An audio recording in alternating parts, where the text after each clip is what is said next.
আল্লাহ সুবহানাহু ওয়া তাআলা বলছেন আকাশের কসম, এই আকাশের কসম যে আকাশের মধ্যে অনেক বুরুজ আছে।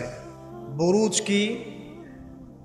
বুরুজ হচ্ছে বিশাল বিশাল সব নক্ষত্র, অর্থাৎ প্রকাণ্ড আকৃতির নক্ষত্র সম্বলিত আকাশের কসম।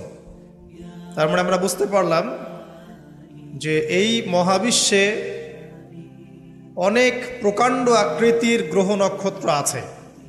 যারা আমরা একটু সায়েন্স পড়াশোনা করেছি তারা জানি যে আমাদের এই সৌরজগৎটা খুবই ক্ষুদ্র একটা জায়গা জুড়ে আছে। এইরকম সৌরজগৎ আছে শত শত কোটি কোটি, এবং এমন কোটি কোটি সৌরজগৎকে নিয়ে একটা গ্যালাক্সি হয়।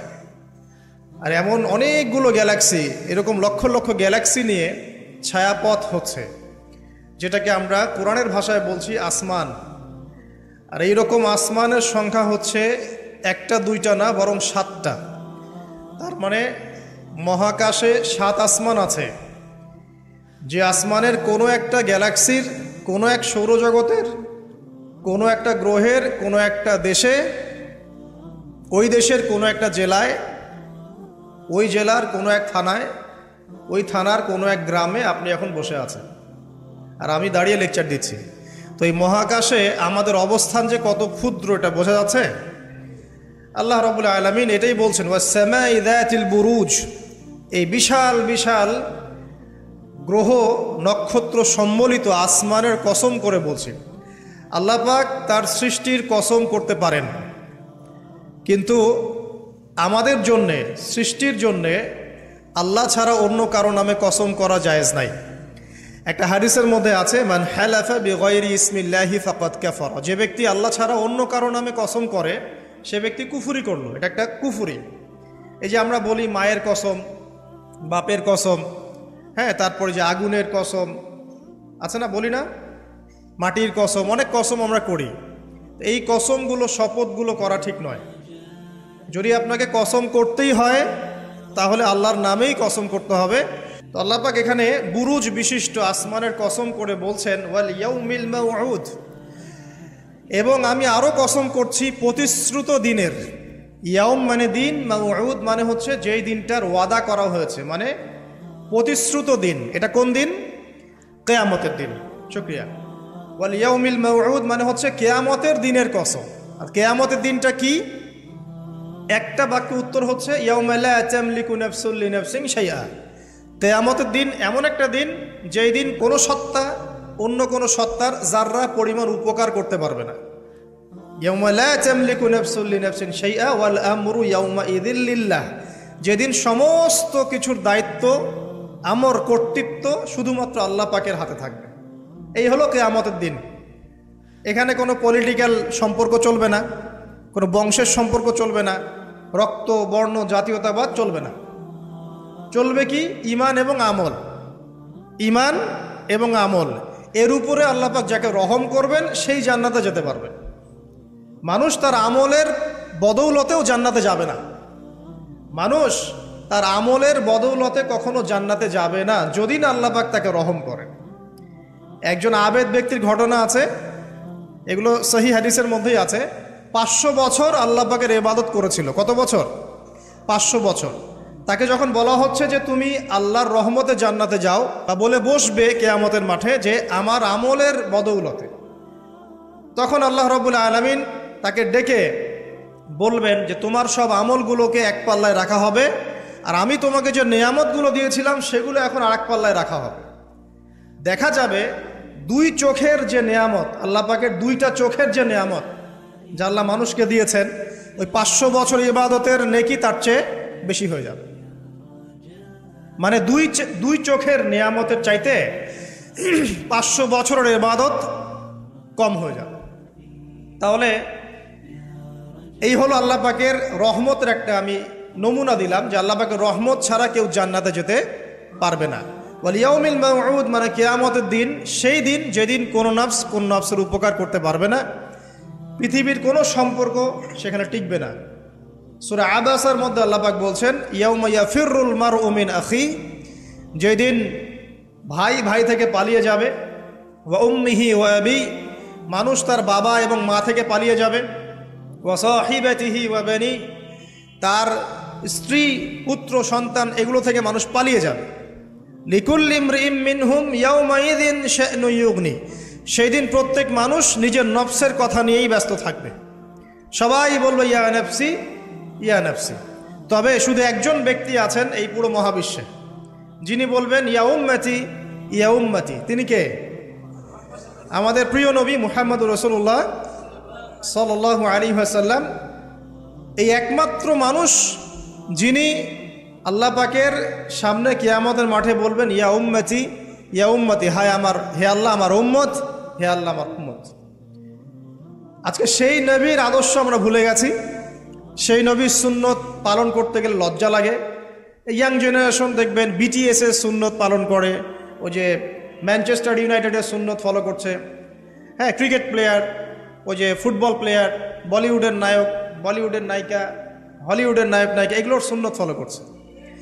তো রাসূলুল্লাহ সাল্লাল্লাহু আলাইহি ওয়াসাল্লামের সুন্নাহ মতো দাড়ি রাখতে লজ্জা লাগে, তার মতো কাপড় পরতে লজ্জা লাগে, হ্যাঁ, তার আদর্শটাকে ফলো করতে লজ্জা লাগে। অথচ সেই মানুষটাই কিয়ামতের মাঠে এই উম্মতের পক্ষে কথা বলবেন যে হে আল্লাহ আমার উম্মত, আমার উম্মত। আর এই মানুষটাকেই জীবিত অবস্থায় 15 বার হত্যা করার চেষ্টা করা হয়েছিল। কাকে? নবী মুহাম্মদ সাল্লাল্লাহু আলাইহি ওয়াসাল্লামকে। বিস্তারিত জানতে বিশ্ববিখ্যাত বই আর রাহিকুল মাখতুম এটা পড়ে দেখেন। জীবন, রাসূল সাল্লাল্লাহু আলাইহি ওয়াসাল্লামের পবিত্র জীবনের উপরে একটা সেরা বই আর রাহিকুল মাখতুম পড়ে দেখেন। তাকে প্রায় 15 বার হত্যা করার চেষ্টা করা হয়েছে এবং তাকে প্রায় 16টা গালি খেতে হয়েছে সারা জীবনে। কতগুলা? যার চরিত্রের মধ্যে যারা পরিমাণ কোনো পঙ্কিলতা নাই, তাকে মানুষ 16টা গালি দিয়েছে। মানুষ বলেছে এই ব্যক্তি জাদুকর, সাহের, নাউজুবিল্লাহ। এই ব্যক্তি কাযযাব, নাউজুবিল্লাহ। কাযযাব মানে মহামিথ্যাবাদী। কাযযাব মানে কি? মহামিথ্যাবাদী। তারপরে বলা হচ্ছে এই ব্যক্তি সাহের, জাদুকর। এই ব্যক্তি হচ্ছে মজনুন, পাগল। এগুলো মানুষ বলেছে, আইয়ামে জাহিলিয়াতের মানুষ। তো এই যে আবু জাহেল, আবু লাহাবরা যে কথাগুলো বলেছিল, আজকের এই সো কল্ড বাক স্বাধীনতার যুগে কিছু মানুষ এই কথা বলে না? বলে না? তো এরা কার উত্তরসূরি বুঝতে পারছেন? নবী সাল্লাল্লাহু আলাইহি ওয়াসাল্লাম বলছেন তোমরা সবাই শুধু বলো কুলু লা ইলাহা ইল্লাল্লাহ তুফলিহুন। হে আমার চাচারা, কুরাইশ বংশের যারা আছেন আপনারা, ইয়া মা'আশারাল কুরাইশ, আপনারা শুধু বলেন কুলু লা ইলাহা ইল্লাল্লাহ, খালি একবার বলেন যে লা ইলাহা ইল্লাল্লাহ তুফলিহুন, আপনারা সফল হয়ে যাবেন, আরব আজম উভয়ের রাজত্ব পাবেন। নবীজি বলছেন। তখন আবু লাহাব হাততালি দিয়ে বলছিল এই জন্যে আমাদেরকে এখানে একত্রিত করেছো? তখনই হাততালি দিয়ে পাথর নিয়ে রাসূল সাল্লাল্লাহু আলাইহি ওয়াসাল্লামের দিকে নিক্ষেপ করেছে। নাউযুবিল্লাহ। তো তখনই আল্লাহ পাক আয়াত নাজিল করলেন। কোন আয়াত? তাব্বাত ইয়াদা আবি লাহাবিন ওয়া তাব, ধ্বংস হোক আবু লাহাবের 2 হাত, যে 2 হাত দিয়ে সে পাথর নিক্ষেপ করেছে, ওয়া তাব, এবং সে নিজেও ধ্বংস হোক। দেখেন, কিয়ামত পর্যন্ত কোরআন থাকবে না, এই সূরাটা থাকবে না। তো কিয়ামত পর্যন্ত মানুষ কোরআন তেলাওয়াতের মধ্য দিয়ে আবু লাহাবকে গালি দিবে, দিবে না? কিয়ামত পর্যন্ত মানুষ কোরআন তেলাওয়াতের মধ্য দিয়ে আবু লাহাবকে কিন্তু অভিসম্পাত করতে থাকবে যে তুমি ধ্বংস হও, তোমার 2 হাত ধ্বংস হও। এই হলো নবী সাল্লাল্লাহু আলাইহি ওয়াসাল্লামের শান। তাকে কষ্ট দিচ্ছে মানুষ, বলছে যে মুহাম্মদ সাল্লাল্লাহু আলাইহি ওয়াসাল্লাম এমন ব্যক্তি যার সন্তান জীবিত থাকে না, পুত্র সন্তান জীবিত থাকে না। তখন আল্লাহ রাব্বুল আলামিন আয়াত নাজিল করলেন, ইন্না আ'তাইনাকাল কাউসার, নিশ্চয়ই আমি আপনাকে কাউসার, মহান মর্যাদা দিয়েছি। এটা শুধু হাউজে কাউসারই নয়, কিন্তু হাউজে কাউসার সহ এই যে দুনিয়ার তার সম্মান, তার নাম শুনলে আমরা দরুদ পড়ি, তার ইজ্জত, তার শান শওকাত, এগুলোও কাউসার, সবই কাউসার। তো নিশ্চয় আমি আপনাকে কাউসার দিয়ে দিয়েছি। ফাসাল্লি লিরাব্বিকা ওয়ানহার, আপনি মন খারাপ করেন না, আপনি আপনার রবের জন্য সালাত আদায় করেন, তার পথে স্যাক্রিফাইস করেন। কুরবানি মানে শুধু কিন্তু পশু কুরবানি নয়, এখানে তার পথে আত্মত্যাগ করা, যেটা রাসূল সাল্লাল্লাহু আলাইহি ওয়াসাল্লাম সারা জীবন করে গেছে। ইন্না শানিয়াকা হুয়াল আবতার, নিশ্চয়ই আপনার যারা শত্রু এরা সব নির্বংশ হয়ে যাবে। তো ওই যে আবু জাহেলের সুন্নতগুলো কিন্তু এখনও চালু আছে। দেখবেন সুযোগ পেলেই মানুষ রাসূলুল্লাহ সাল্লাল্লাহু আলাইহি ওয়াসাল্লামের পবিত্র চরিত্র নিয়ে কথা বলে। তো যারা অজ্ঞ তাদের ব্যাপারে আমাদের আফসোস অতটা নয় যতটা আমাদের এই মুসলিম যুবকদেরকে নিয়ে আমাদের আফসোস। এই মুসলিম পরিবারে জন্মগ্রহণ করার পরেও আজ পর্যন্ত কেউ রাসূলের জীবনী পড়ে দেখলো না। আজ পর্যন্ত রাসূলের সুন্নাত ফলো করার সুযোগ হলো না, তৌফিক হলো না। 5 ওয়াক্ত নামাজটুকু পড়তে পারছেন না, দাড়িটা ছাড়তে পারছেন না, টাকনুর উপরে কাপড় উঠাতে পারছেন না, হারাম রিজিক ছাড়তে পারছেন না, মাদক ছাড়তে পারছেন না, জিনা পর্ন ছাড়তে পারছেন না, অথচ আপনি রাসূলুল্লাহ সাল্লাল্লাহু আলাইহি ওয়াসাল্লামের উম্মত। আপনার জন্যই আমার জন্যই নবী সাল্লাল্লাহু আলাইহি ওয়াসাল্লাম কালকে আমাদের মাঠে সুপারিশ করবে ইনশাআল্লাহ তাআলা। তো সুপারিশ পেতে হলে তো যোগ্য হতে হবে নাকি? একটা সুপারিশ পেতে হলে তো যোগ্য হতে হবে। যোগ্যতা কি? এক বাক্যে উত্তর হচ্ছে আপনার 24 ঘন্টাকে আপনি নবী সাল্লাল্লাহু আলাইহি ওয়াসাল্লামের সুন্নাহ দিয়ে ঢেলে সাজাবেন। একদম উঠবেন, বসবেন, খাবেন, চলবেন, ফিরবেন, কথা বলবেন, নামাজ পড়বেন, যত কাজ আছে সব হবে কার তরিকায়? রাসূল সাল্লাল্লাহু আলাইহি ওয়াসাল্লামের তরিকায়। যদি এটা শিখতে না পারেন, ওই যে আল্লাহর রাস্তায় সময় দিচ্ছে ভাইরা, 3 দিন 7 দিন 40 দিন চলে যান, দেখবেন 40 দিনের মধ্যে আপনাকে সুন্নত শিখে বাসায় পাঠিয়ে দিবেন ইনশাআল্লাহ। এমন কোনো জামাত নাই যেটা 100% পরিশুদ্ধ আছে। তো ওই বিতর্কিত বিষয়গুলো ছাড়েন, বিতর্কিত বিষয়গুলো আপাতত ছেড়ে দেন। সুন্নতটা তো শিখাবে আপনাকে তো নামাজটা শিখাবে, জামাতে নামাজের পাবন্দি শিখাবে, হাদিস চর্চা শিখাবে, তালিম করা শিখাবে, দাওয়াত দেওয়া শিখাবে। এটুক শিখে চলে আসে। কমপক্ষে আপনি আপনার ব্যক্তি জীবনটাতে রাসূলের সুন্নাহটা প্রতিষ্ঠা করেন। সারা দুনিয়ার মানুষ সুদ খায় খাক, অর্থনৈতিক জীবনে গিয়ে আমি সুদ খাবো না। প্রয়োজনে কৃষিকাজ করে খাবো, মাছ চাষ করে খাবো, গরু ছাগল প্রতিপালন করব, তারপরেও সুদ খাবো। আমি ব্যবসা করতে গিয়েছি, ওখানেও নবীর সুন্নত লাগবে, আমি মাপে কম দিতে পারবো না। সারা দুনিয়ার মানুষ দেয়, দেখ, সারা দুনিয়ার মানুষ মজুদ করে করুক, আমি করব না। সারা দুনিয়ার ব্যবসায়ীরা কালোবাজারি করে করুক, আমি করব না। একজন মুসলিম যুবকের চরিত্র হবে এমন। চাকরি করতে গিয়েছেন, চাকরি করা অবস্থায় যদি দেখেন যে হ্যাঁ আপনি নীতি নৈতিকতা বজায় রেখে করতে পারছেন, আলহামদুলিল্লাহ। যদি দেখেন এখানে আপনি ইসলামে টিকতে পারছেন না, রিজাইন দিয়ে চলে আসেন, এসে নিজস্ব প্রজেক্ট তৈরি করেন। এমন অনেক মানুষকে আমরা চিনি যারা বড় বড় চাকরি ছেড়ে দিয়ে, হারাম চাকরি ছেড়ে দিয়ে কৃষিকাজ করেছে, করে আল্লাহ পাক তাদেরকে এখন স্বাবলম্বী করেছে। রিজিক কার হাতে ভাই? আল্লাহর হাতে।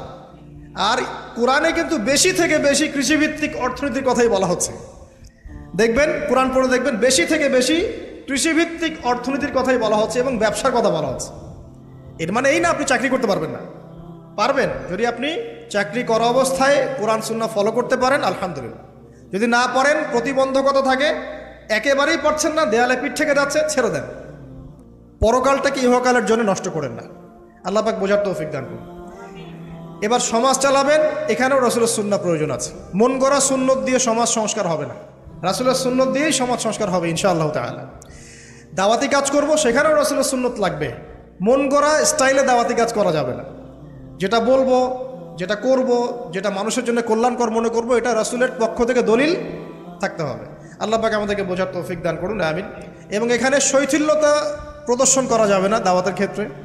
গোল আলু মার্কা সব তরকারি দিয়ে চলে, এমন চললে হবে না। আবার খুব চরমপন্থী, মানে পান থেকে চুন খসলেই একজনকে খারেজি ফতোয়া দিয়ে একদম ভিতরে ঢুকাই দিচ্ছে, এইসব চলবে না। মধ্যমপন্থী তরিকা লাগবে। ওয়াকাযালিকা জাআলনাকুম উম্মাতান ওয়াসাতা, আল্লাহ পাক বলছেন এভাবেই আমি তোমাদেরকে মধ্যমপন্থী উম্মত করেছি। মধ্যমপন্থী উম্মত, যারা শৈথিল্যতা প্রদর্শন করবে না, আবার চরমপন্থীও হবে না। চরমপন্থায় কি কোনো লাভ হয়? চরমপন্থায় কি ইসলামের উল্টা ক্ষতি হচ্ছে? আবার শৈথিলতাবাদী ওই আকীদায় চলে গেলে সমস্যা। তখন দেখা যাবে হারাম হালাল সব গুলায় ফেলছেন, আর একটা গোলালু মার্কা কনসেপ্ট নিয়ে কবরে যাওয়া লাগতেছে। আল্লাহ পাক বোঝার তৌফিক দান করুন, আমিন। তো এক কথায় প্রিয় ভাইয়েরা, ওই কিয়ামতের মাঠে রাসূলুল্লাহ সাল্লাল্লাহু আলাইহি ওয়াসাল্লামই একমাত্র সত্তা যিনি পুরো উম্মার জন্য সুপারিশ করবেন ইনশাআল্লাহ তাআলা। তো সেই সুপারিশ পাওয়ার যোগ্য হতে হলে আমাদের চলনে বলনে, কথায় কাজে, ব্যবসা, অর্থনীতি সব ক্ষেত্রে রাসূলের সুন্নাহকে সর্বোচ্চ অগ্রাধিকার দিতে হবে। অনেক আদর্শের কথা আমরা বলি, সবচেয়ে সেরা আদর্শ মুহাম্মদ সাল্লাল্লাহু আলাইহি ওয়াসাল্লাম। তার আদর্শের উপরে কোনো আদর্শ নাই। অতএব এই আদর্শটাকে মনে প্রাণে ধারণ করা, লালন করা, মনে মননে ধারণ করে বাস্তবে ইমপ্লিমেন্ট করা। আল্লাহ পাক আমাদেরকে তৌফিক এনায়েত করুন, আমিন। তো প্রিয় ভাইরা, কিয়ামতের মাঠ সম্পর্কে অনেক ভয়াবহ চিত্র আছে, আজকে আমি সেটা বলার সুযোগ পাচ্ছি না। এতটুকু বলবো যে এটা হচ্ছে ন্যায় বিচারের মাঠ। এখানে যাররা পরিমাণ বান্দার হক নষ্ট করে পার পাওয়া যাবে না। আল্লাহ পাকের সাথে জড়িত হাজারটা পাপ থাকলেও আল্লাহ পাক মাফ করতে পারেন, ঠিক আছে, কিন্তু বান্দার সাথে জড়িত হক থাকলে বান্দার কাছেই ক্ষমা নিতে হবে। আর একটা পাপ নিয়ে কবরে যাওয়া যাবে না, একটা পাপ, সেটা কি? সেটা হলো শিরকের পাপ। শিরিকের পাপ নিয়ে কবরে যাওয়া যাবে না। বেঁচে থাকতেই শিরিকের সাথে সম্পৃক্ত যত আকীদা আমল আছে তওবা করতে হবে, ছাড়তে হবে। আল্লাহ রাব্বুল আলামিন আমাদেরকে শিরিক এবং কুফর থেকে হেফাজত করুন, আমিন। আল্লাহ পাক এর পরের আয়াতে বলছেন ওয়া শাহিদিন ওয়া মাশহুদ। একটা চমৎকার ঘটনা আসবে সামনে ইনশাআল্লাহ, মনোযোগ ধরে রাখেন। আল্লাহ বলছেন ওয়া শাহিদিন ওয়া মাশহুদ, আমি আল্লাহ কসম করছি শাহেদের এবং মাশহুদের। শাহেদ কি? তাফসীরের কিতাবে এসেছে শাহেদ মানে হচ্ছে জুমার দিন। কোন দিন? জুমার দিন। এই যে দেখেন, জুমার দিনে মুসলিমদের একটা কাজ কমন, সেটা হলো গোশতের দোকানে দাঁড়িয়ে গরুর গোশত কেনা। সকাল সকাল দেখবেন জুমার দিনে হাজির কসাইয়ের দোকানে, আজকে জুমার দিন গরু খাইতেই হবে, নাকি ভাই? কথাটা কি ঠিক না ঠিক? দেখবেন শহরের যতগুলো কসাইখানা আছে সকাল সকাল হাজির, জুমার দিন গোশত খাইতে হবে। অথচ জুমার দিনটা এত ইম্পর্টেন্ট, এই দিনে দোয়া কবুল হয়। যে কোনো দোয়া আল্লাহর কাছে চাবেন কবুল হবে। এই দিনে সূরা কাহাফ পড়তে হয়, এই দিনে তাড়াতাড়ি মসজিদে আসতে হয়, গোসল করে সুগন্ধি মেখে সুন্দর কাপড় পরে ইমামের কাছাকাছি এসে বসতে হয়। তাহলে প্রত্যেক কদমে 1 বছরের রোজা, 1 বছরের তাহাজ্জুদের নেকি হয়। তো জুমার দিন খুবই ইম্পর্টেন্ট। দেখবেন জুমার দিনে কি করে? গরুর গোশত খাবে, খাওয়াই লাগবে। মুরগি খাওয়া তো যাবেই না, সবজি খাওয়া যাবেই না, ঠিক আছে। তারপরে স্ত্রী সন্তান বউ বাচ্চাকে নিয়ে সকাল সকাল বের হয়ে চলে গেলাম, সারা বিকেল ঘুরতেছি, রাত্রে ঘুরতেছি, সন্ধ্যায় ঘুরতেছি। মানে ওই দিনটা দেখবেন গান বাজনা, পার্টি, এই বিয়ের অনুষ্ঠান, এই জন্মদিন, এই ওরিয়েন্টেশন, এই অমুক তমুক সব জুমার দিনে। অথচ জুমার দিনটাকে আল্লাহ পাক দিয়েছেন ওয়া শাহিদ, সাক্ষ্যদাতা। মানে জুমার দিন আপনাকে সাক্ষী দিবে আপনি এই দিন কি করেছেন। জুমার দিনের কাজগুলো পড়ে নেবেন বই থেকে, আল্লাহ পাক তৌফিক দান করুন, আমিন। ওয়া মাশহুদ, এবং মাশহুদের কসম করছি। মাশহুদ কি? মাশহুদ মানে আরাফার দিন। কোন দিন? আরাফার। এটা কোন দিন? যুব সমাজকে জিজ্ঞাসা করেন, বলতে পারবে না। আরাফার দিন কোন দিন? এখনকার তরুণ প্রজন্ম দেখেন আরাফার দিন কোন দিন বলতে পারবে না। জিজ্ঞাসা করেন পর্যায় সারণীতে ওই যে মৌলের নাম হাইড্রোজেন থেকে একদম শেষ পর সব বলে দিবে, পারমাণবিক ভর, পারমাণবিক সংখ্যা সব বলে দিবে। ফিজিক্সের প্রশ্নগুলো জিজ্ঞাসা করেন সব বলে দিবে। ওই যে হায়ার ম্যাথ আছে, হায়ার ম্যাথের প্রশ্ন বলে দিবে। বায়োলজির যে কঠিন কঠিন বৈজ্ঞানিক নামগুলো আছে না, ব্যাঙের বৈজ্ঞানিক নাম, অমুকের তমুকের, মানুষ সব বলে দিবে। বলেন মাশহুদ কাকে বলে? ওয়া শাহিদি ওয়া মাশহুদ, আয়াতটা শুনেছো কখনো? বলবে শুনি নাই। এই হলো অবস্থা, শিক্ষা সিস্টেমের এই হলো অবস্থা। কেউ কি বলেছে যে ডাক্তার হওয়া যাবে না, ইঞ্জিনিয়ার হওয়া যাবে না, বা জেনারেল লাইনে পড়া যাবে না? এমনটা কি কেউ বলেছে? কিন্তু কোরআন সুন্নাহর জ্ঞানকে বিসর্জন দিয়ে, ওই জ্ঞানটাকে বিসর্জন দিয়ে তোমাকে ডাক্তার হতে হবে? আমার তো মাঝে মাঝে মনে হয় যে এইসব সেকশনে এই সায়েন্টিফিক পড়াগুলোর পাশাপাশি মানবিক কিছু পড়াশোনা দেওয়া দরকার। আগে মানুষ বানানো দরকার, কিভাবে পেশেন্টদের সাথে ভালো ব্যবহার করতে হয় শেখানো দরকার, কিভাবে একজন অসুস্থ মানুষের সাথে ভালো বিহেভ করতে হয় শেখানো দরকার। খালি কিভাবে ইনজেকশন পুশ করতে হয় আর কিভাবে ওষুধ দিতে হয় এইটুকু শেখানো যথেষ্ট না। একটা বিহেভিয়ার, মানবতা শেখানো দরকার। একটা ইঞ্জিনিয়ারকে শেখান যে চুরি করা হারাম, তাকে শেখান আগে, নাহলে বড় হয়ে অনেক বড় ইঞ্জিনিয়ার হতে পারে কিন্তু দেখবেন ভিতরে চুরি করছে। তো একটা মানবিক শিক্ষার দরকার আছে, হিউম্যান বিহেভিয়ার শেখানো দরকার। তো এই শিক্ষাগুলো কে দিবে? কোরআন দিবে, হাদিস দিবে, রাসূলের সুন্নাহ দিবে। তখন গিয়ে তো সে পরিপূর্ণ মানুষ হবে। আর যাদের মধ্যে এই দুইটা শিক্ষা একত্রিত হবে দেখবেন তারা সোনার মানুষ হবে ইনশাআল্লাহ। তো এই দুইটা শিক্ষা কি আমরা অর্জন করতে পারি না? কেউ কি বলেছে জেনারেল লাইনে পড়া বাদ দিয়ে দাও, বাদ দিয়ে একদম সবাই মৌলবী হয়ে যাও? সবাই যদি আলেম হয়ে যায় তাহলে ভাই সামরিক ক্ষেত্রে কে কাজ করবে? প্রশাসনে কে কাজ করবে? জনপ্রতিনিধি কে হবে? ইসলামিক ব্যাংকিং সেকশন কে চালাবে? ঠিক আছে না? সব সেকশনে মানুষের প্রয়োজন আছে না? তো সব সেকশনে মানুষের দরকার আছে, কিন্তু সেই মানুষগুলোর আত্মাটাকে কোরআন সুন্নাহর আধ্যাত্মিকত্ব দিয়ে ঢেলে সাজাতে হয়। আল্লাহ পাক তৌফিক এনায়েত করুন, আমিন। যদি অমুসলিম হয়, অমুসলিম হওয়ার পরেও যদি সে তার ধর্ম মেনে চলে দেখবেন সেও কিন্তু ভালো মানুষ হবে। আসলে যারা এই বিশ্বে ফাসাদ সৃষ্টি করে বেড়াচ্ছে এদের সাথে ধর্মের কোনো সম্পর্ক নাই। যারা এই বিশ্বে ফাসাদ সৃষ্টি করছে এদের সাথে আসলে ধর্মের কোনো সম্পর্ক নাই। সে যদি সত্যিকার অর্থেই তার ধর্ম পালন করত, তাহলে কিন্তু সে তার ধর্মের প্রতি অনুগত থাকতো। কোনো ধর্ম কি বলেছে বিনা বিচারে বা নিষ্পাপ মানুষকে হত্যা করো? কোনো ধর্ম, একটা রিলিজন আমাকে দেখান যে বলেছে মিথ্যা কথা বলো, হারাম খাও, সুদ খাও, বেপর্দায় চলো, নগ্ন হয়ে চলো, একটা ধর্ম বলেছে? তাহলে প্রত্যেকটা ধর্মের মূল কথাগুলো কিন্তু মোটামুটি একরকম। তো সবাই যদি সবার ধর্ম মেনে চলে, কোনো সমস্যা? এরপরে যে পড়াশোনা করে দেখবে যে হ্যাঁ ইসলামী চূড়ান্ত রিলিজন, এর মধ্যে সমস্ত বিষয়ের সমাধান আছে, এটা ফাইনাল টেস্টিমেন্ট, তখন সে মুহাম্মদ সাল্লাল্লাহু আলাইহি ওয়াসাল্লামের আনুগত্য করবে, সাক্ষ্য দিবে আশহাদু আল্লা ইলাহা ইল্লাল্লাহ ওয়া আন্না মুহাম্মাদান আবদুহু ওয়া রাসূলুহু, মুসলিম হয়ে যাবে ইনশাআল্লাহ। মুসলিম হলেই, কালিমা পড়লেই একদিন না একদিন সে জান্নাতে যাবে ইনশাআল্লাহ তাআলা, যদি তার আকীদার মধ্যে শিরক না থাকে, কুফর না থাকে, আমলে বেদাত না থাকে, হারাম রিজিক না থাকে। আল্লাহ পাক আমাদেরকে পরিপূর্ণ মুসলিম হওয়ার তৌফিক এনায়েত করুন, আমিন। এই যে মাশহুদ বলছিলাম, আরাফার দিন, আরাফার দিন নিয়ে আমার স্বতন্ত্র একটা লেকচার আছে, ওইটা দেখে নিয়েন। আরাফার দিনের ফজিলত, এর যে তাৎপর্য, এবং এই দিনে নবী সাল্লাল্লাহু আলাইহি ওয়াসাল্লামের একটা বিদায় হজের ভাষণ আছে, এটা নিয়ে আমি স্বতন্ত্র একটা খুতবা দিয়েছি, শুনে নেবেন ইনশাআল্লাহ। আর বাসায় গিয়ে অবশ্যই আর রাহিকুল মাখতুম বইটা পড়বেন, এখানে সমস্ত বিষয়গুলো লেখা আছে। এই তিনটা কসম, পুরো মহাবিশ্বের কসম, তারপরে হচ্ছে কিসের? কিয়ামত দিবসের কসম, আর এই যে জুমা এবং আরাফার দিবসের কসম। কসমগুলো কি বড় বড় না ছোট ছোট?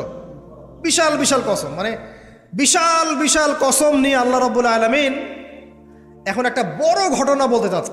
সিকোয়েন্সটা দেখেন, বড় বড় কিছু কসম আল্লাহ করলেন, মহাবিশ্বের কসম, বিশাল বিশাল নক্ষত্রের কসম, ঠিক আছে? জুমার দিন বড় দিন, আরাফার দিন বিশাল দিন, এবং কিয়ামতের দিন একটা ভয়াবহ বিশাল দিন। এই সমস্ত বিশাল বিশাল বিষয়গুলোর কসম করে আল্লাহ পাক বলছেন কুতিলা আসহাবুল উখদুদ। কি কথা? কুতিলা আসহাবুল উখদুদ। আসহাবুল উখদুদ ধ্বংস হয়েছে। কে আসহাবুল উখদুদ? সামনে যাই, মজার একটা ঘটনা আসবে। আন-নারি যাতিল ওয়াকুদ, যখন আগুন দাউ দাউ করে জ্বলছিল, আসহাবুল উখদুদ ধ্বংস হয়ে গেছে যখন আগুন দাউ দাউ করে জ্বলছিল। ইযহুম আলাইহা কুউদ, এবং আসহাবুল উখদুদের লোকরা এই আগুনের কুণ্ডলীর চারপাশে বসেছিল। মনে করেন এখানে বিশাল একটা আগুন জ্বালিয়ে রাখা হয়েছে, এখানে দাউ দাউ করে আগুন জ্বলছে, আর কিছু মানুষ তার চারপাশে বড় বড় কুরসিতে, চেয়ারে হেলান দিয়ে বসে মজা উপভোগ করছে। এই হলো আসহাবুল উখদুদ। এদেরকে আল্লাহ পাক বলছেন এরা ধ্বংস হোক। কুতিলা আসহাবুল উখদুদ ওয়াহুম আলা মা ইয়াফআলুনা বিল মুমিনিনা শুহুদ। তারা বসে বসে কি করছিল? তারা বসে বসে দেখছিল যে মুমিন মুসলিমদের সাথে কি নির্যাতন করা হচ্ছে। মুমিন মুসলিমদের সাথে ওই আগুনের মধ্যে যা নির্যাতন করা হচ্ছিল, ওরা চারপাশে বসে বসে এটা অবলোকন করছিল, হাসছিল, মজা নিচ্ছিল। এই আসহাবুল উখদুদরা ধ্বংস হোক। ওয়ামা নাকামু মিনহুম ইল্লা আন ইউমিনু বিল্লাহিল আজিজিল হামিদ। আল্লাহ পাক বলছেন ওই মুমিনদের কোনো দোষ ছিল না যে মুমিনদেরকে ওই অগ্নিকুণ্ডে পুড়িয়ে মারা হচ্ছিল এবং চারপাশে কিছু মানুষ জড়ো হয়ে দেখছিল, মজা নিচ্ছিল। আসহাবুল উখদুদ, ওই মুমিনদের কোনো দোষ ছিল না, শুধু একটা অপরাধ তাদের দৃষ্টিতে। কি সেটা? যে এই মুমিনরা এক আল্লাহর প্রতি ঈমান এনেছিল। এই মুমিন হওয়া ছাড়া তাদের কোনো দোষ ছিল না। কথা বুঝতে পারছেন? এবার চলে আসেন এখানে কিভাবে আসলাম। বহুদিন আগের কথা, কত বছর আমরা জানি না। একজন প্রতাপশালী বাদশা ছিল, এখনকার বিশ্ব নেতাদের মতোই পরাশক্তি, ওই যে আসহাবুল কাহাফের মতো, বা ওই নমরুদের মতো, বা ওই যে ফেরাউন তার মতো একজন প্রতাপশালী বাদশা ছিল। তার অধীনে একজন বড় জাদুকর ছিল। কি ছিল? আচ্ছা, মজা আছে, ভালো করে বোঝেন। একটা বড় জাদুকর ছিল। এখনো কিন্তু বহু কান্ট্রি এই জাদুবিদ্যার চর্চা করে, আপনারা জানেন না। ভিতরে ভিতরে জাদুবিদ্যার চর্চা এখনো চলছে। আর এই জাদু সত্য, জাদু সত্য, চোখের বদনজরও সত্য। সায়েন্স বিশ্বাস করুক না করুক, এগুলো সত্য। কারণ কোরআন বলেছে সত্য, ব্যাস সত্য। জিন সত্য নাকি মিথ্যা?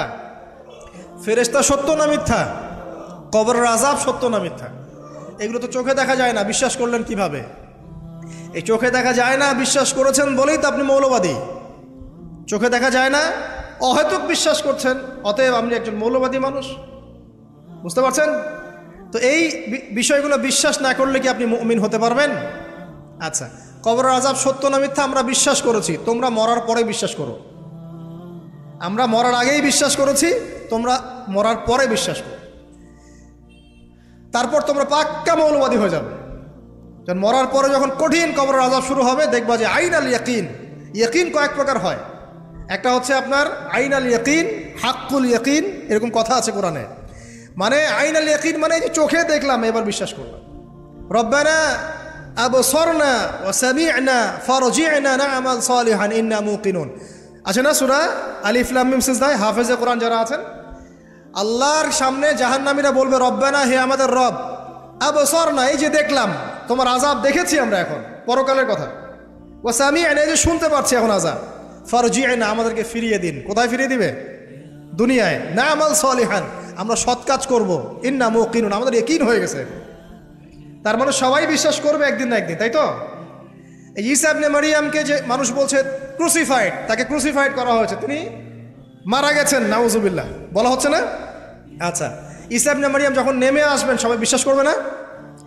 সূরা মাইদায় এই জন্যই বলা হচ্ছে যে ঈসা ইবনে মারইয়ামকে যখন পাঠানো হবে, একজন আহলে কিতাব বাকি থাকবে না যে তার প্রতি ঈমান নিয়ে আনবে না। এমন একজন মানুষ তখন খুঁজে পাওয়া যাবে না যে তার প্রতি ঈমান আনবে না আহলে কিতাবদের মধ্যে। ঈসা ইবনে মারইয়ামকে ক্রুসিফিকশন করা হয় নাই। ঈসা ইবনে মারইয়ামকে আল্লাহ রাব্বুল আলামিন তার কাছে উঠিয়ে নিয়েছেন। আর যে আল্লাহ পুরো মহাবিশ্ব চালাতে পারেন, সে একজন মানুষকে উঠাতেই পারেন। এটার এমন কি বিষয় যে আল্লাহ রাব্বুল আলামিন আপনার দেহের মধ্যে রূহ রেখে দিয়েছেন, যার হুকুমে বের হয়ে চলে যাবে, সে আল্লাহ রাব্বুল আলামিন রাসূল সাল্লাল্লাহু আলাইহি ওয়াসাল্লামকে মেরাজে উঠিয়েও নিতে পারেন। সিম্পল, এটা অবিশ্বাস করার কি আছে? আসুন সামনে যাই। এখানে যে বিষয়টা, যে বহুদিন আগে এরকম প্রতাপশালী বাচ্চার অধীনে একজন জাদুকর ছিল। এই জাদুকরের যখন বয়সটা বুড়ো হয়ে গেল, তখন সে তার ওই বাচ্চাকে বলছে যে আমার তো বয়স শেষ, আমার এই বিশাল জ্ঞানগুলো কি করব? আমাকে একজন বালক এনে দিন, যেই বালককে আমি এসব জাদুবিদ্যা শিখিয়ে দিব। এই যেরকম ছোট বাচ্চাদের মধ্যে একজন। তো এরকম একটা ফুটফুটে সুন্দর বাচ্চাকে খুঁজে বের করা হলো, যে বাচ্চাটা বিচক্ষণ। একে নিয়ে আসা হলো জাদুকরের কাছে। এবার জাদুকর তাকে জ্ঞান শিখায়, জাদু শিখায়। জাদু শিখাতে শিখাতে শিখাতে শিখাতে সে একটু পরিণত হচ্ছে, মানে কৈশোরে পদার্পণ করল। এখন সে যখন জাদু শিখতে আসে, আসার পথে রাস্তায় দেখে একজন পাদ্রী আছে। পাদ্রী মানে কি? পাদ্রী মানে দরবেশ, মানে যে আল্লাহ বিশ্বাস করে, হয়তো আগেকার আসমানি কিতাবে সে বিশ্বাস করত। এমন একজন পাদ্রীর সন্ধান সে পায়। সে ওই পাদ্রীর কাছে গিয়ে বসে। সেই পাদ্রী তাকে আসমানি কিতাবের যে মর্ম, যে বাণী, এগুলো শোনায়। তার কাছে খুব ভালো লাগে যে মাশাআল্লাহ, এটার ইমানের স্বাদ। যখন কোরআন শুনি আমাদের ভালো লাগে না, আসমানি কিতাব যখন শুনে তার কাছে ভালো লাগে। সে বলে যে আমি এটা শিখতে চাই। তখন এই পাদ্রী তাকে বলে, তুমি তো জাদু শিখতে যাও এই বাদশার দরবেশের বাদশার জাদুকরের কাছে, যদি ওরা জানতে পারে তাহলে তো সমস্যা। তাহলে উপায় কি? যখন তুমি ওখানে যাবে, যখন দেরি হয়ে যাবে, তখন বলবে বাসার থেকে বের হতে দেরি হয়েছে, বাসার থেকে বের হতে দেরি হয়েছে। আর আমার এখানে বসে যখন বাসায় যাবে, তখন বাসায় গিয়ে বলবে যে ওখান থেকে, ওই যে জাদুকরের কাছ থেকে আসতে দেরি হয়েছে। মানে কৌশল অবলম্বন করতে তিনি শিক্ষা দিলেন। কৌশলের প্রয়োজন আছে না? উদউ ইলা সাবিল রাব্বিকা বিল হিকমা, হিকমার দরকার আছে না? সত্য থেকে সরে গিয়ে নয়, কিন্তু কৌশল তো করার দরকার আছে। নবী সাল্লাল্লাহু আলাইহি ওয়াসাল্লাম যে হিজরত করেছেন, মক্কা থেকে মদিনা চলে গিয়েছেন, সবাইকে জানান দিয়েছিলেন, এই শোনো আমি হিজরত করছি, জানান দিয়েছেন। রাতের বেলা বের হয়েছেন, কৌশল। রাতের বেলা বের হন নাই, এবং তাকে মারার জন্য চারপাশ থেকে লোক ঘিরে রেখেছিল। এর মধ্য দিয়ে আল্লাহ রাব্বুল আলামিন তাকে বের করে নিয়ে গেছে। তিনি কি সবার সামনে ফেসবুকে জানান দিয়েছে, এই দেখো আমরা বেরোচ্ছি? তো তোমরা তো কৌশলই বুঝো না দিনের কাজের। যে কাজ হবে 1%, আই ওয়াশ হবে 99%। এখনকার এই যুগ, হ্যাঁ, দিনের কাজ হবে 1%, আই ওয়াশ শোডাউনই বেশি। এই শোডাউন করতে করতে মানুষের চোখ লাগে, যত চোখ লাগে তত সমস্যা সৃষ্টি হয়, এবং আস্তে আস্তে আস্তে আস্তে দিনের দায়রা মাইনাস হতে থাকে। এই যে এই বিষয়টার পিছনে তোমরাও দায়ী, কৌশল তো বোঝো না। তো স্মার্ট এবং বিচক্ষণ মুসলিমদের বড় অভাব আছে এখন পৃথিবীতে। যতক্ষণ পর্যন্ত বিচক্ষণতা অর্জিত হচ্ছে না, ততক্ষণ পর্যন্ত ইসলামের বিজয় হচ্ছে না, এটা মাথায় রাখেন। তারপর সামনে যান। এবার এই বাচ্চা খুব সুন্দর করে ব্যালেন্স করলো, একবার এখানে যায় একবার ওখানে যায়। এই করতে করতে ওই যে জাদুকরের ইন্তেকাল হয়ে গেল, মারা গেল জাদুকর। এবার এই বাচ্চার কাছে মাশাআল্লাহ অনেক এলেম কালাম আছে। এদিকে সে পাদ্রীর জ্ঞানে দীক্ষিত হচ্ছে। দীক্ষিত হতে হতে তার মধ্যে আল্লাহ পাকের প্রতি একটা পরিপূর্ণ ঈমান চলে আসে, সে মুসলিম হয়ে গেল আলহামদুলিল্লাহ। মুসলিম হওয়ার পরে একদিন সে যখন বাদশার কাছে যাচ্ছে, রাস্তায় একটা বিশাল জন্তু দেখা যাচ্ছে। বিশাল জন্তু, কীরকম জন্তু আমরা জানি না। ঠিক ওই যে দাব্বাতুল আরদ সামনে বের হবে, কিয়ামতের 10টা নিদর্শন আছে বড় বড়, তার মধ্যে একটা হচ্ছে দাব্বাতুল আরদ, জমিন থেকে ফুড়ে একটা প্রাণী বের হবে। আর এখন মানুষ এগুলো বিশ্বাস করবে না আমি জানি, 2 দিন পর নাসা যখন বলবে তখন বিশ্বাস করবে। কথা কি বুঝতে পারছেন? তবে প্রাণী এই পৃথিবীর নিচে আছে। রাসূল সাল্লাল্লাহু আলাইহি ওয়াসাল্লাম বলছেন 10টা আলামত না আসা পর্যন্ত কিয়ামত হবেই না। তার মধ্যে একটা হচ্ছে দাব্বাতুল আরদ, জমিন থেকে একটা প্রাণী বের হবে। এবং এই প্রাণী শুধু বেরই হবে না, মানুষের সাথে কথাবার্তা বলবে। এবার মানুষের সাথে কথা বলবে প্রাণী। বিশ্বাস করছেন? এখন বিশ্বাস করছেন না জানি, কিন্তু প্রাণী মানুষের সাথে কথা বলবে। আল্লাহ পাক বলাতে পারেন না? পারেন।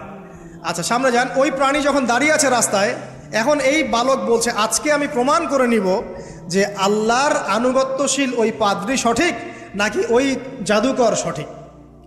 এবার সে একটা ইট হাতে নিল, পাথর হাতে নিয়ে এসে বলছে, আল্লাহ তোমার কাছে যদি ওই জাদুকরের কাজের চাইতে এই পাদ্রীর কাজ বেশি পছন্দনীয় হয়, এই ইটের আঘাতে এই জন্তুকে তুমি মেরে ফেলো আল্লাহ।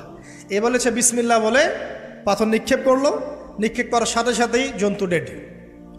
তখন তার আইন আল ইয়াকিন, হাক্কুল ইয়াকিন হয়ে গেল যে হ্যাঁ, আল্লাহর কাছে এই পাদ্রীর আমলই সবচেয়ে বেশি পছন্দনীয়। তার আর মনে কোনো সংশয় থাকলো না।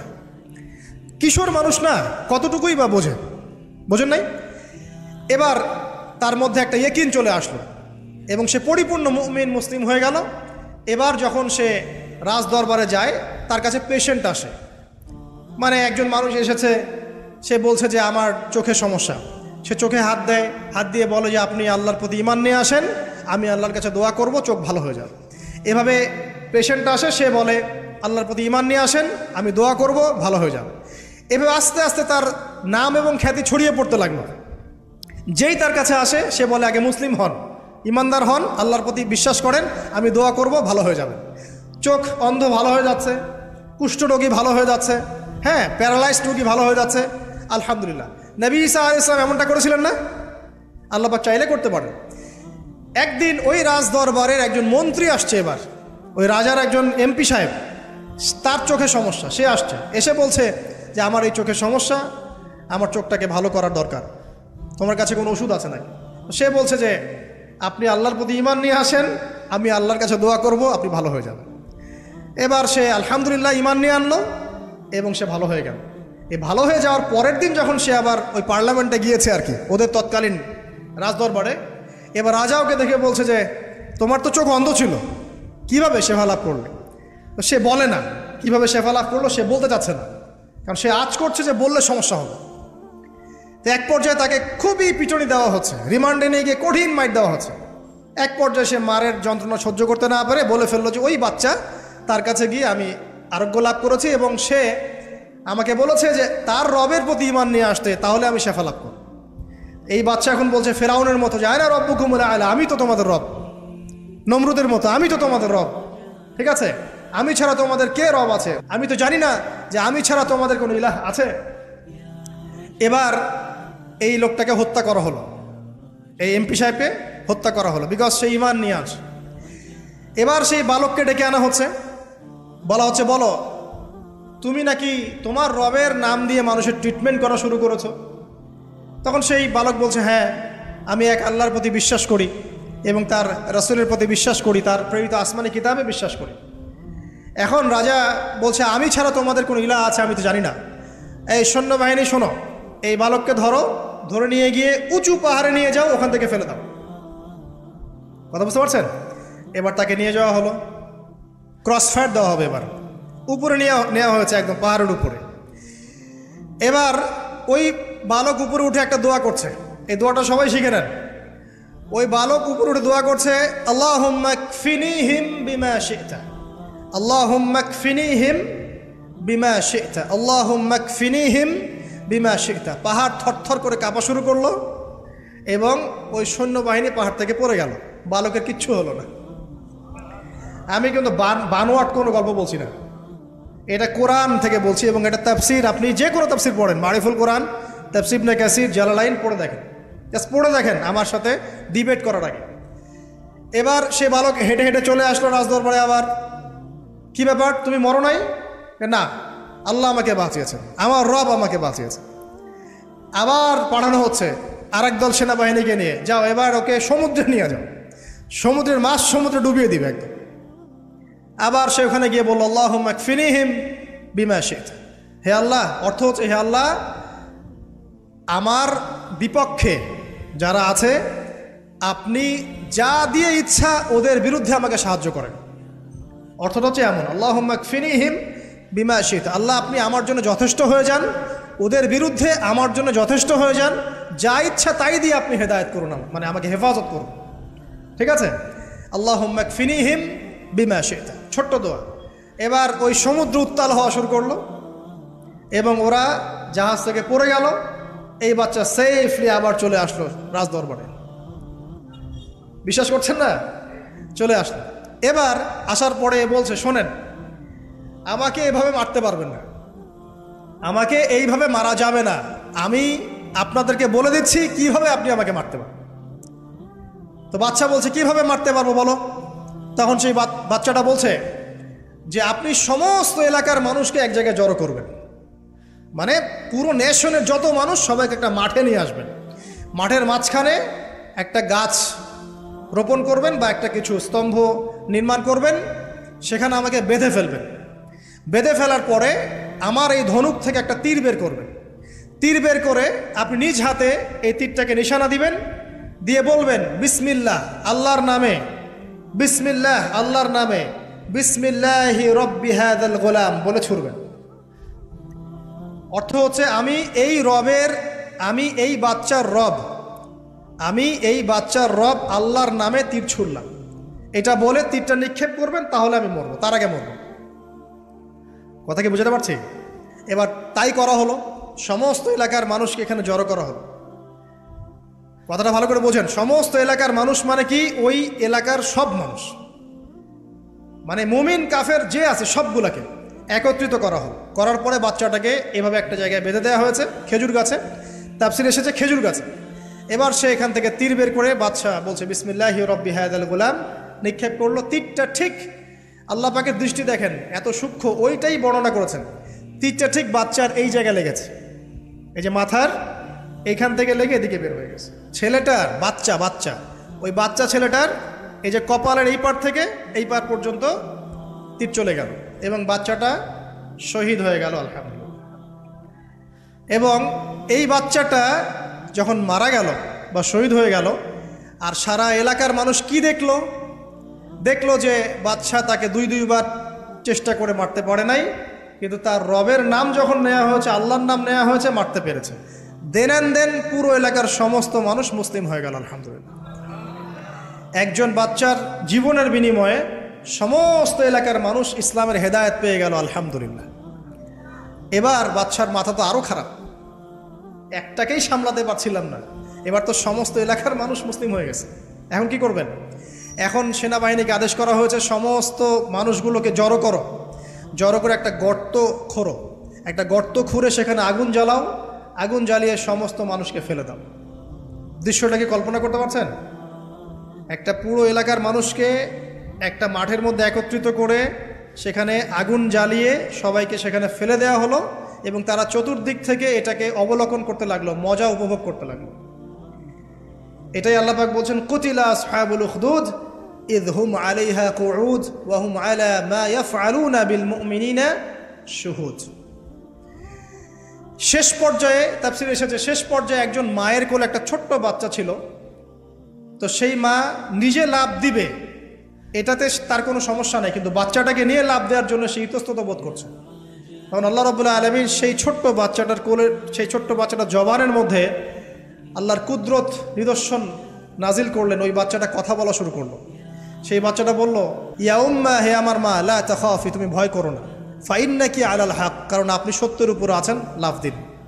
যারাই সে অগ্নিকুণ্ডে সেদিন লাফ দিয়েছে তারাই জান্নাতের স্বাদ পেয়েছে আলহামদুলিল্লাহ। এই হলো আসহাবুল উখদুদের ঘটনা, যেটা আল্লাহ রাব্বুল আলামিন সূরা বুরুজের মধ্যে বলেছেন। এখানে একটাই শিক্ষণীয় বিষয়, ঈমান এর শক্তি একজন ছোট্ট বালকের মধ্য দিয়ে কিভাবে আল্লাহ রাব্বুল আলামিন পুরো নেশনকে হেদায়েত করতে পারেন, এবং আল্লাহ রাব্বুল আলামিন সমস্ত পরিকল্পনার উপরে মহা পরিকল্পনাকারী, এবং আল্লাহ সুবহানাহু ওয়া তাআলা তাদেরকে চিরস্মরণীয় করে রেখেছেন কোরআনের পাতায়। কিয়ামত পর্যন্ত মানুষ এই ঘটনা পড়বে, তাদের থেকে শিক্ষা গ্রহণ করবে না? তা আল্লাহ রাব্বুল আলামিন সবচেয়ে বেশি স্মার্ট না আমরা সবচেয়ে বেশি স্মার্ট? এরপরে আল্লাহ রাব্বুল আলামিন বলছেন যে তারা ঈমান আনা ছাড়া অন্য কোনো অপরাধ করে নাই। এই মুমিন যারা ছিল আগুনে লাফ দিয়েছে, এদের কি কোনো অপরাধ ছিল? এদের কোনো অপরাধ ছিল? কি অপরাধ ছিল? তারা শুধুমাত্র কি ছিল? মুমিন ছিল। ঈমান আনার ফলে তাদের এই পরিণতি হয়েছে, তাদেরকে অগ্নিকুণ্ডে লাফ দিতে তারা বাধ্য হয়েছে। যারা দিয়েছে তারা কি জান্নাতি না জাহান্নামী? জান্নাতি। ওই যে বালক যে একা দৃষ্টান্ত স্থাপন করে গেল এবং পুরো নেশনকে হেদায়েত দিয়ে গেল, এই বালক সফল না ব্যর্থ? আল্লাহ রাব্বুল আলামিন যদি চান তাহলে এরকম একজন দুইজন মানুষকে দিয়েও পুরো নেশনকে হেদায়েত করাতে পারেন, এবং যেটা হয়ে গেছে আগে সেটা এই যুগেও সম্ভব না? শুধু সম্ভবই না, বরং আপনাদের চোখের সামনে এটা হয়েছেও, কিন্তু আপনারা সেটা বুঝতে পারেন নাই। আপনাদের চোখের সামনে যুগের পর যুগ এমন ঘটনা ঘটেছেও, কিন্তু আপনারা হয়তো বুঝতে পারেন নাই, ধরতে পারেন নাই। আল্লাহ রাব্বুল আলামিন এমন মানুষদেরকে দিয়ে পুরো নেশনকে হেদায়েত করেন। কিছু মানুষকে আল্লাহ পাক পরীক্ষায় ফেলেন, তাদের মধ্য দিয়ে আল্লাহ পুরো নেশনকে হেদায়েত করতে পারেন আলহামদুলিল্লাহ। আসহাবুল উখদুদের এই বাচ্চার মধ্যে আমাদের সবার জন্য নিদর্শন আছে। আল্লাহ পাক আমাদের সবাইকে প্রকৃত ঈমানদার হওয়ার তৌফিক দান করুন, বেশি বেশি আমল সালেহ করার তৌফিক দান করুন, ঈমানের উপর দৃঢ় থাকার তৌফিক এনায়েত করুন, এবং দৃষ্টান্ত স্থাপন করার তৌফিক দান করুন, এবং যে কোনো রকম দৃশ্য অদৃশ্যের বিপদ আপদ বালা মুসিবতের বিপক্ষে আল্লাহ পাকই যেন যথেষ্ট হয়ে যান, আমিন। শেষ করি, সূরাটার সামনে যাই। আল্লাহ রাব্বুল আলামিন এরপর যেটা বলেছেন, ইন্নাল্লাযীনা ফাতানুল মুমিনিনা ওয়াল মুমিনাত সুম্মা লাম ইয়াতুবু ফালাহুম আযাবু জাহান্নাম। যারা মুমিনদের সাথে এমন নির্যাতন করলো, কি করলো? আগুনে পুড়িয়ে জীবন্ত মেরে ফেললো। যারা মুমিনদের সাথে এমন দৃষ্টান্ত স্থাপন করলো, নির্যাতন করলো, ফিতনায় ফেললো এবং তওবা করে ফিরেও আসলো না, আল্লাহ পাক বলছেন নিশ্চয়ই তাদের জন্য যন্ত্রণাদায়ক শাস্তি আছে জাহান্নামে, ওয়ালাহুম আযাবুল হারিক, এবং তাদের জন্য মর্মান্তিক শাস্তি অপেক্ষা করছে। কাদের জন্যে? যারা মুমিনদেরকে ফিতনায় ফেলেছে, কষ্ট দিয়েছে, নির্যাতন করেছে, নিপীড়ন করেছে। তারপর আল্লাহ পাক বলছেন ইন্নাল্লাযীনা আমানু ওয়া আমিলুস সালিহাত লাহুম জান্নাতুন তাজরি মিন তাহতিহাল আনহার। আর যারা এই পরীক্ষায় উত্তীর্ণ হয়ে গেল, যাদেরকে আসহাবুল উখদুদরা ফেলে দিল গর্তে, যারা আগুনে লাফ দিল, অগ্নি পরীক্ষা দিল, আল্লাহ পাক বলছেন এরা সফল হয়েছে, এরা জান্নাতে যাবে যার তলদেশ দিয়ে নহর সমূহ প্রবাহিত হচ্ছে আলহামদুলিল্লাহ।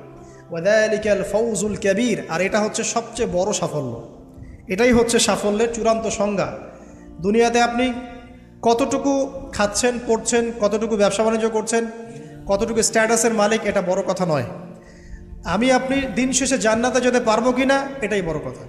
যদি জান্নাতে যেতে পারি ইনশাআল্লাহ তাআলা আমরা সফল। যদি জান্নাতে যেতে ব্যর্থ হই, আল্লাহ না করুক, তাহলে আমাদের চেয়ে ব্যর্থ এই মহাবিশ্বের কোনো সৃষ্টি নাই। আল্লাহ পাক বোঝার তৌফিক এনায়েত করুন, আমিন। আল্লাহ পাক এরপরে বলছেন ইন্না বাতশা রাব্বিকা লাশাদীদ। জেনে রাখো, যারা আল্লাহর বিরোধিতা করবে, তার নবী, তার আসমানি কিতাব এবং দ্বীনের বিরোধিতা করবে, তাদের জন্য আল্লাহর শাস্তি আছে। এই শাস্তিটা প্রচণ্ড কঠিন। ইন্না বাতশা রাব্বিকা লাশাদীদ, আল্লাহ পাকের শাস্তি প্রচণ্ড কঠিন। আমরা একটা কনসেপ্ট লালন করি মাথায়, আল্লাহ পাক গফুর রহিম, রহমানুর রহিম, ঠিক আছে, তাই না? একই সাথে আল্লাহ পাক কিন্তু শাদীদুল ইকাব বটে। আল্লাহ পাক একই সাথে কিন্তু কঠোর শাস্তিদাতাও বটে। আল্লাহ এটা বলছেন ইন্না বাতশা রাব্বিকা লাশাদীদ। আল্লাহ পাক ছাড় দিচ্ছেন আমাদেরকে, ছেড়ে দিবেন না। কিন্তু তোমরা যারা এখন নামাজ পড়ছো না, সওম রাখছো না, হারাম কাজে লিপ্ত আছো, হারাম খাচ্ছ, এবং জেনায়, পর্নে, মাদকে লিপ্ত আছো, অহেতুক সময় নষ্ট করছো, দিনের কোনো ফিকির নাই, আল্লাহ পাক কিন্তু সব কিছু দেখছেন, আল্লাহ পাক কিন্তু সব কিছু শুনছেন। আল্লাহ রাব্বুল আলামিন সুযোগ দিচ্ছেন, সময় দিচ্ছেন, তাই বলে কিন্তু আল্লাহ পাক ছেড়ে দিবেন না কখন। আল্লাহ রাব্বুল আলামিন কিন্তু পুঙ্খানুপুঙ্খ হিসাব নেবেন। এটাই বলছেন ইন্না বাতশা রাব্বিকা লাশাদীদ। আল্লাহ পাকের শাস্তি কিন্তু বড়ই কঠিন। আল্লাহ পাক আমাদের সবাইকে তার শাস্তি থেকে হেফাজত করুন, আমিন। একটা এক্সাম্পল দিচ্ছি খালি জাস্ট। আবু তালেব নাম শুনেছেন? কে ছিল? রাসূল সাল্লাল্লাহু আলাইহি ওয়াসাল্লামের চাচা। দীর্ঘদিন বছরের পর বছর তিনি নবী সাল্লাল্লাহু আলাইহি ওয়াসাল্লামকে সাপোর্ট করেছেন। যদিও তিনি মুসলিম হননি, কিন্তু সাপোর্ট করেছেন, ফাইন্যান্সিয়াল সাপোর্ট, সোশ্যাল সাপোর্ট, তাকে সাপোর্ট দিয়েছেন।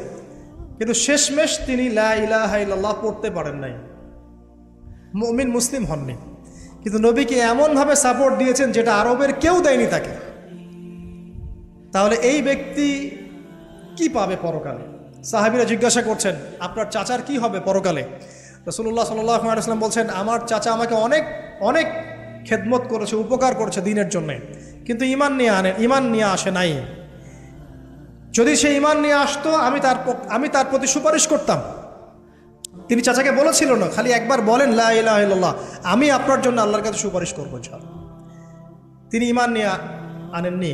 এই কারণে জাহান্নামের সবচেয়ে নিম্নতর শাস্তি তাকে দেয়া হবে। সেটা কি?